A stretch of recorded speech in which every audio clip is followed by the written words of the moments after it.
దేశవ్యాప్తంగా కూరగాయల ధరలు విపరీతంగా పెరుగుతున్నాయి. ముఖ్యంగా టమాటా ధరలు రోజురోజుకు పెరుగుతూ ప్రజలకు భారంగా మారాయి. వారం కింద వరకు కిలో టమాటా ధర రూ. 30 నుంచి రూ. 50 మధ్య ఉండగా ఇప్పుడు ఏకంగా రూ. 100 దాటింది. ఈ ఆకాశాన్ని అంటుతున్న ధరలతో సామాన్యులకు ఏమీ కొనలేని పరిస్థితి నెలకొంది.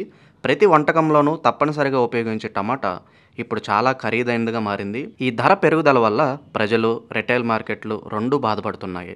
కూరగాయల ధరలు పెరగడానికి అనేక కారణాలు ఉన్నాయి. వాతావరణ మార్పులు, రవాణా ఖర్చులు పెరగడం, డిమాండ్ పెరగడం, మధ్యవర్తుల పాత్ర వంటివి ఈ పెరుగుదలకు ప్రధాన కారణాలు. గత కొద్ది రోజులుగా కూరగాయల ధరలు పెరుగుతూనే వస్తున్నాయి. ప్రస్తుతం రాష్ట్రంలోని వివిధ మార్కెట్లలో కిలో టమాటా ధర రూ. 100 పలుకుతోంది. నాగర్ కర్నూలు రైతు బజార్లో కిలో టమాటా ధర రూ. 100కి చేరింది.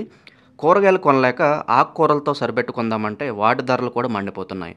వారం క్రితం పాలకూర, తోటకూర, గోంగూర లాంటి ఆకుకూరలు గతంలో రూ. 10కి 5 కట్టలు చొప్పున ఇవ్వగా ఇప్పుడు రూ. 20కి 3 లేదా 4, 5 చొప్పున అమ్ముతున్నారు. మరోవైపు మిర్చి ధర కూడా కిలో రూ. 100 దాటింది. ఉల్లి కూడా ఘాటెక్కింది. ఈసారి సకాలంలో వానలు కురవపోవడంతో కూరగాయల ధరలు పెరుగుతూనే ఉన్నాయి. గత 15 రోజుల క్రితం కురిసిన భారీ వర్షాలకు అప్పటికే పొలాల్లో ఉన్న టమాటా పంట దెబ్బతింది.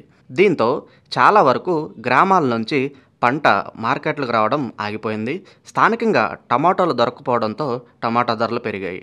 పరిస్థితులు ఇలాగే ఉంటే రాబోయే వారం 10 రోజుల్లో టమాటా ధరలు రూ. 200 వరకు చేరే అవకాశం ఉంది. టమాటానే కిలో రూ. 100 ఉంటే మిగిలిన కూరగాయలు ఎలా కొనాలని సామాన్యులు వాపోతున్నారు. అటు ఏపీలోనూ పరిస్థితి ఇలాగే ఉంది. అక్కడ కిలో టమాటా రూ. 80 ఉండగా రవాణా ఛార్జీలు కలుపుకొని కొన్ని చోట్ల రూ. 100 అమ్ముతున్నారు. స్థానిక మార్కెట్లలో మరో 2 రోజుల్లో రూ. 100కి చేరే అవకాశం ఉంది.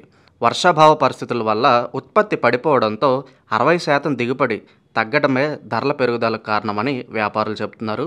ఆంధ్రప్రదేశ్లోని మదనపల్లి, పలమనేరు నుంచి, కర్ణాటకలోని చింతామణి వంటి ఇతర ప్రాంతాల నుంచి టమాటాలు దిగుమతి అవుతున్నాయని హోల్సేల్ మార్కెట్ యార్డ్ అధికారులు చెబుతున్నారు. హోల్సేల్ వ్యాపారులు 25 కిలోల టమాటాను రూ. 1,500 చొప్పున కొనుగోలు చేస్తున్నారు. రవాణా, కూలీలు, ఇతర ఖర్చులు కలిపి రిటైలర్లకు కిలో రూ. 75, వినియోగదారులకు రూ. 80 నుంచి రూ. 90 వరకు విక్రయిస్తున్నారని తెలిపారు.